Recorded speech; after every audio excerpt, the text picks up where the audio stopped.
2018, America's Got Talent, live television. A magician throws a dove into the air and it vanishes mid-flight, on camera, in front of millions. The secret? A 150-year-old device that's been fooling audiences the entire time. Today, this video reveals exactly how modern magicians make animals disappear. 3 viral tricks. 3 genius methods, and by the end, everything about magic will look different. Modern magicians have a problem earlier performers never faced: 4K cameras, slow-motion replays, multiple angles, HD close-ups. Making animals vanish used to mean fooling people in a dark theater from 50 feet away. Now it means fooling cameras that catch everything at 60 frames per second.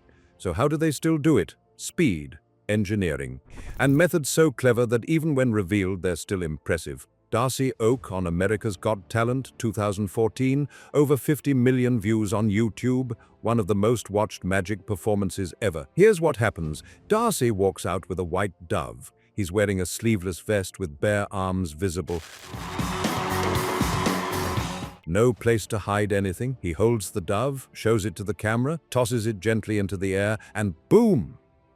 Mid-flight, the bird completely vanishes, just gone. Then he brings it back, reaches into empty air, and the dove reappears, fluttering its wings. Completely real. The judges go crazy. Mel B screams, Howie Mandel stands up, the audience erupts. So how does he do it? The secret is a device magicians call a dove pull or pull harness. One of the most ingenious pieces of equipment in modern magic. Here's how it works.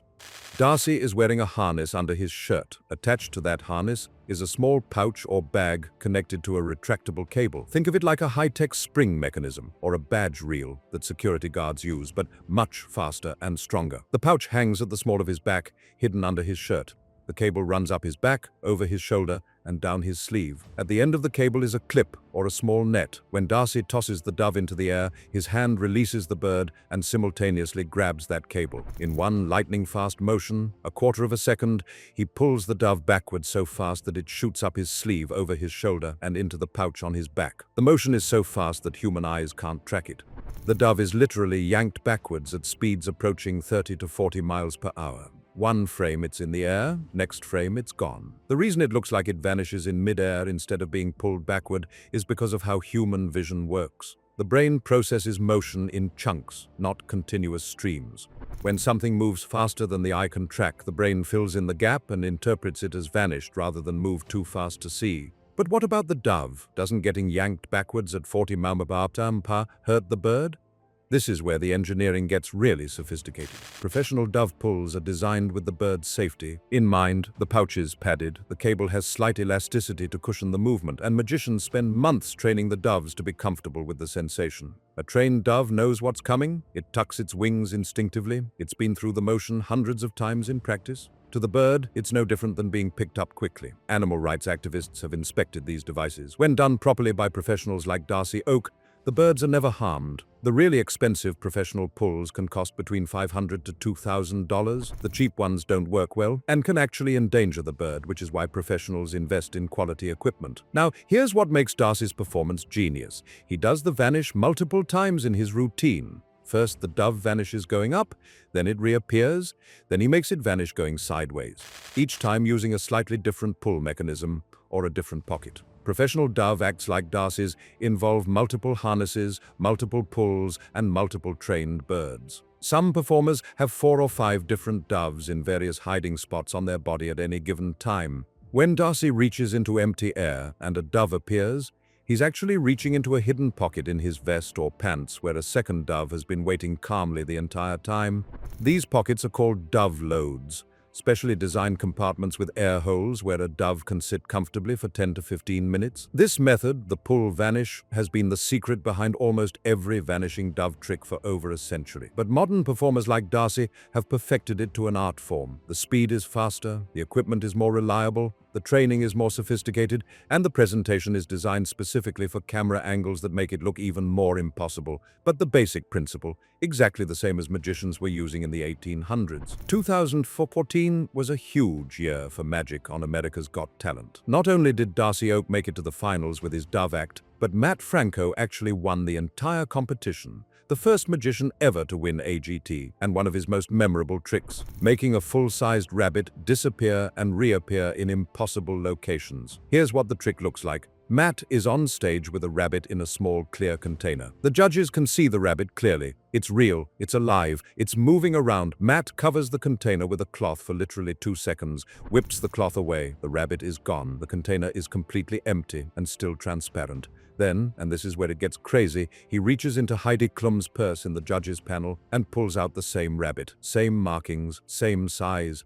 And Heidi's purse was nowhere near the stage. The audience loses it. Heidi screams. Even the other judges are baffled. So what's really happening? The secret is something magicians call a rabbit vanish box, combined with what's known as dual loading. That clear container the rabbit is in, it's not as simple as it looks. The bottom of the container has a false floor, basically a trap door that can drop open. Beneath the table the container sits on, there's a hidden shelf or bag. When Matt covers the container with the cloth, his hand reaches underneath and triggers the trap door. The rabbit drops silently through the false bottom and into the hidden compartment below the table. The cloth serves 2 purposes. It blocks the audience's view for the split second needed to drop the rabbit, and it gives Matt's other hand time to reach under the table and catch the rabbit before it makes noise or tries to escape. The clear container looks empty because viewers are seeing through the real walls, but the bottom, which looks like the table surface, is actually part of the container. When the rabbit drops, viewers see the table through the clear container, and the brain interprets that as empty container. But the second part, making it appear in Heidi's purse, that's a completely different method. The rabbit that Matt pulls out of Heidi's purse is not the same rabbit that vanished. It's a second rabbit that's been hidden in a special compartment in Heidi's chair the entire time. Here's the thing people don't realize. Heidi is in on it. She has to be. The judges on AGT often participate in tricks without the audience knowing. Before the show, Matt's team prepared Heidi's chair with a hidden pocket. They also gave her a specially designed purse. It looks like a normal designer purse, but it has a false bottom with an opening that connects to a compartment under her seat. During the performance, while everyone is focused on Matt and the vanishing rabbit on stage, Heidi discreetly reaches down, slides the second rabbit from the chair compartment into her purse through that false bottom. When Matt discovers the rabbit in her purse, he's really just revealing what Heidi secretly loaded moments earlier. Wouldn't the rabbit make noise? Wouldn't Heidi react? Professional performance rabbits are specifically bred and trained to be calm in confined spaces. These aren't wild rabbits. They're domesticated breeds like Holland Lops or Netherland Dwarfs that have docile temperaments. They're also familiar with being in dark, enclosed spaces. To the rabbit, sitting in a padded compartment for 10 minutes is no different than sitting in its hutch at home. And Heidi? She's an actress. She's been briefed. She knows the rabbit is there, but acts surprised for the camera. That's literally her job. How do we know Heidi was in on it? Watch her reaction carefully in the original footage. The millisecond before Matt reaches for her purse, she adjusts it slightly, positioning it for easier access. That's not coincidence. That's a prepared participant helping the trick succeed.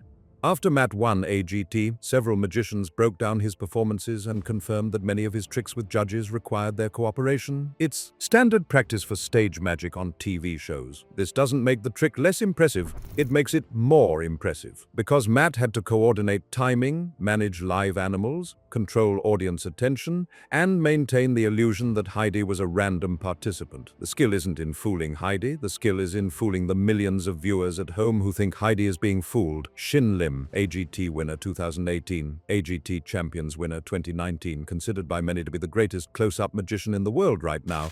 Shin doesn't do traditional dove acts. His magic is artistic, theatrical, almost like watching a dance.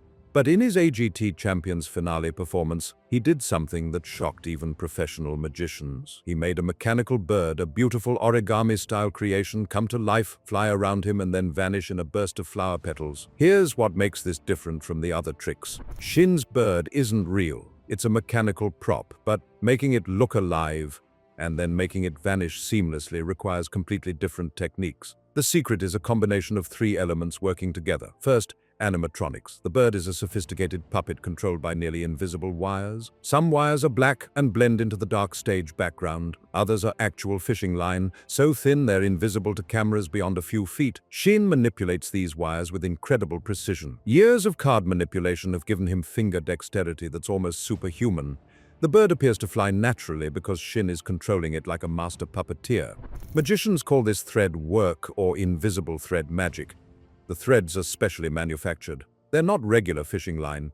Companies like Messika and Spider Thread produce invisible elastic thread specifically for magic. This thread can support surprising weight, up to 2 or 3 pounds depending on the type. Shin's mechanical bird probably weighs less than 6 ounces, so one thread can easily hold it. Second, misdirection through movement. When Shin performs, his hands are constantly moving. This isn't random, it's calculated misdirection.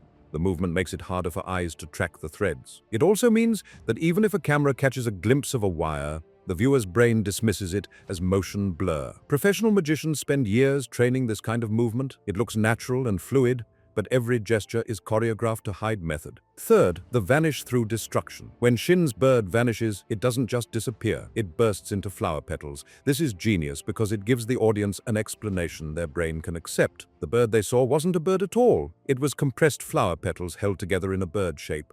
When Shin releases them, they scatter and the bird vanishes, except that's not quite true either. The actual method is this. The mechanical bird has a quick release hinge. When Shin makes a specific hand gesture, he's actually grabbing a pull tab that collapses the bird's frame. Simultaneously, he releases a small pouch of flower petals that he's been holding in his other hand. The petals burst into the air at the exact moment the bird collapses.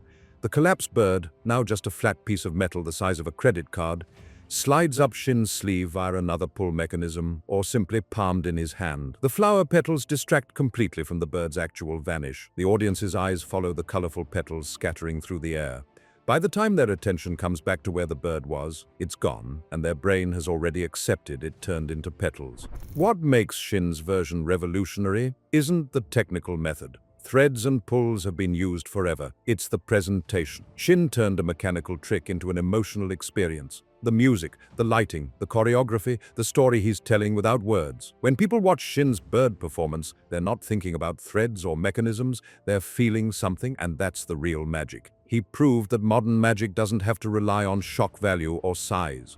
A small mechanical bird vanishing can be more powerful than making an elephant disappear if the artistry is there. In interviews, Shin has talked about spending 6 to 8 hours a day practicing a single move until it's perfect. That mechanical bird act, he probably rehearsed it thousands of times before performing it on TV. So, there they are. 3 modern animal vanishing tricks. 3 completely different methods. Darcy Oak uses raw speed and mechanical pulls to make real doves vanish faster than cameras can track. Matt Franco uses hidden compartments and participant cooperation to make rabbits teleport between impossible locations. Shin Lim uses invisible threads and artistic presentation to make mechanical birds disappear in bursts of beauty. All 3 fooled millions, all 3 went viral, all 3 used techniques that have existed for decades or centuries. So what's the common thread? The secret to modern animal magic isn't new methods, it's perfecting old methods for new technology. Darcy's pulls are faster and more reliable than anything from the 1800s because modern engineering allows it. Matt's hidden compartments are more sophisticated because he can use materials that didn't exist 50 years ago. Shin's threads are thinner and stronger than anything previous generations had access to. But the principles, the psychology, the misdirection, exactly the same. Modern magicians aren't inventing new magic. They're taking classic methods and executing them flawlessly in an age where everyone has a camera and everyone can re-watch in slow motion. And that's why these tricks still work. The methods aren't getting more complicated, they're actually getting simpler and more refined. Darcy Oak's pull technique is mechanically simpler than some Victorian-era apparatuses. Matt Franco's hidden compartments use straightforward carpentry. Shin Lim's threads are just thinner versions of what magicians used 200 years ago. The difference is execution. Modern performers practice more. They understand angles better, they study camera technology, they rehearse for thousands of hours until every movement is perfect. A mediocre magician using a dove pull looks clumsy and obvious. A master like Darcy makes it look like actual magic. That's the real secret behind all of these tricks. The method is only 20% of the magic. The other 80%? Performance, practice, presentation.